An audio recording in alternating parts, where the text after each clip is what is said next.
I still remember the feeling that morning. It was only 7 o'clock. I picked up a hot cup of coffee, opened my phone to check the news. On the screen was a bright red headline: HMPV virus is rapidly increasing in many countries, China and India reassured people. I paused, not because of the name, but because of the memory. Less than 5 years ago, I had seen a similar headline, only this time, the word COVID-19 replaced HMPV. And we all know what happened next. I sat still for a few seconds. Part of my mind wanted to skim it, ignore it, consider it just a normal medical news. But the other part whispered, read it, find out, don't be surprised again. HMPV. The name sounded strange and familiar. Honestly, I had never paid attention to it before. And then I realized it was because I had never heard of it that it was worth paying attention to. We had not paid attention to SARS-CoV-2 until it invaded every corner of our lives. A virus that is not new, but not old either. When I read more, I discovered something quite interesting. HMPV, the full name of human metapneumovirus, is not a rookie on the virus map. It was first discovered in 2001 in the Netherlands. That means it has been present in the human community for more than 20 years, silently, quietly. Unlike COVID-19, which has shaken the world because it is completely new to the human immune system, HMPV has infected many people. That means, to some extent, we already have some natural immunity from past infections. But don't think that's completely safe.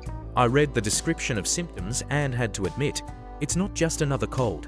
HMPV causes flu-like symptoms: cough, fever, stuffy nose, shortness of breath. In healthy people, it may just make you feel sick for a few days, but in children, the elderly, or those with weakened immune systems, it can turn into bronchitis or pneumonia, and then things get complicated. I remember the early days of COVID-19. In 2020, when news of a strange virus emerged in Wuhan, most of us in the US thought, it's on the other side of the world. It won't make it here. 3 months later, Seattle started reporting cases, then New York, then everywhere. In the blink of an eye, the whole country was shut down, supermarkets were empty, and masks were more precious than gold. This time, when I read about HMPV, I clearly felt the difference in my reaction and that of everyone around me. No one laughs anymore when they hear about a new virus, but no one panics either. Instead, people ask each other, how dangerous is it? Is it like COVID? How does it spread? Is there a vaccine? And I wonder the same thing. How is HMPV different from COVID-19? The first thing that health experts emphasize is, HMPV is not COVID-19. It did not break out from a completely new source. It is unlikely to cause a global pandemic just because we are all empty-handed in terms of immunity like SARS-CoV-2 in 2020. But it does have the same thing in common. It is transmitted through the respiratory tract. That is, it is still transmitted through droplets when an infected person coughs, sneezes, or simply talks close. Another interesting point is that HMPV tends to break out in the cold season. In the US, this means it could overlap with flu season and RSV, another respiratory virus that has overwhelmed hospitals in the winter. I imagine emergency rooms being treated with flu, COVID-19, RSV, and now HMPV all at once. Not a pleasant picture. Photos from China. In China, some hospitals are reporting a spike in respiratory patients.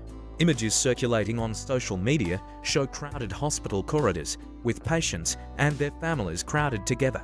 It's not hard to imagine these images bringing back memories of the pandemic in many people's minds. However, health officials in China and India were quick to reassure, this is not a new pandemic. This is a seasonal surge, and we have it under control. Still, I know that for anyone who has lived through 2020, the word reassuring sounds familiar, but not necessarily reassuring. In the US, how do we react? We in the US are no strangers to HMPV.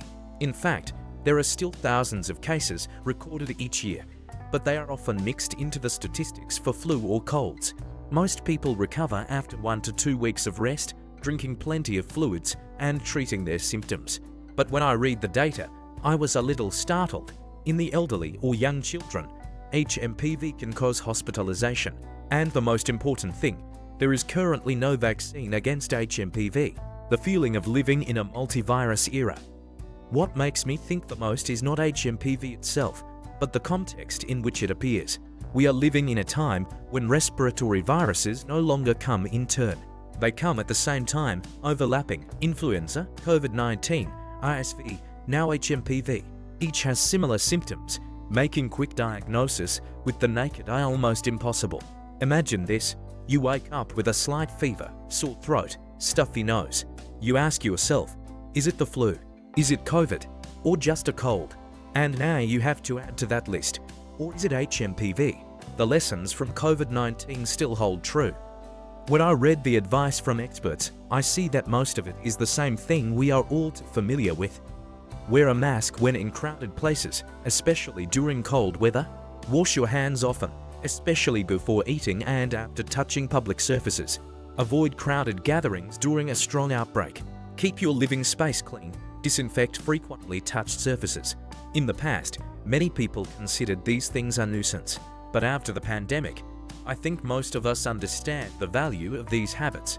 They not only protect against COVID, but also help reduce the risk of infection from many other viruses, including HMPV. HMPV in the US not noisy, but smoldering in the US. HMPV is not a completely unfamiliar name to the medical community. The CDC Centers for Disease Control and Prevention has been monitoring it for a long time. The problem is that most of us, ordinary people, have hardly heard of it. The reason is simple. Most of the annual HMPV infections are mixed with seasonal flu or the common cold. Doctors who examine patients with coughs, fevers, stuffy noses, etc. often diagnose the flu or respiratory tract infection. Few do in-depth tests to find the real culprit. However, in recent winters, the numbers published by the CDC have begun to catch my attention. Especially in the 2022 to 2023 season, the US recorded the highest HMPV infection rate in for years. Children's hospitals and geriatric departments reported many cases of pneumonia and bronchitis caused by this virus. Why is the US especially worried? Because winter is already virus season here. Seasonal flu, RSV, and COVID-19 all tend to spike when it's cold. Now, adding HMPV to the mix means the healthcare system is likely to be overwhelmed. I remember a New York doctor once said on CNN, "We're not afraid of individual viruses, we're afraid of them coming together." Imagine this, a hospital has flu patients in one room, RSV patients in another, then HMPV and COVID all needing ventilators or intensive care. In just a few weeks, the number of cases skyrocketing, and the hospital could be short of beds and staff. Americans are reacting differently now. After COVID-19, most of us have changed our perspective. If we used to ignore the word new virus, now everyone asks, is there a vaccine yet? Who is most dangerous? How contagious is it? For HMPV, the answer is no vaccine, most dangerous for children, the elderly, and those with compromised immune systems, and spread through the respiratory tract like influenza. Familiar advice, but taken more seriously this time. The CDC has recommended returning to COVID habits whenever there is a surge in respiratory infections. Wear a mask when entering a hospital, nursing home, or crowded place during the cold season. Wash your hands frequently. Use hand sanitizer when going out. If you have a cough, fever, or difficulty breathing, stay home. Avoid contact to avoid infecting others. Unlike 2019, now you walk into a supermarket in New York or California in the winter, you will see many people still wearing masks, especially the elderly. Not everyone likes it, but most understand that it is a way to protect themselves and the community. The general feeling in the US, to be honest, in the US, no one is panicking about HMPV right now. The media doesn't make it the front page every day like COVID-19, but the medical community is on alert.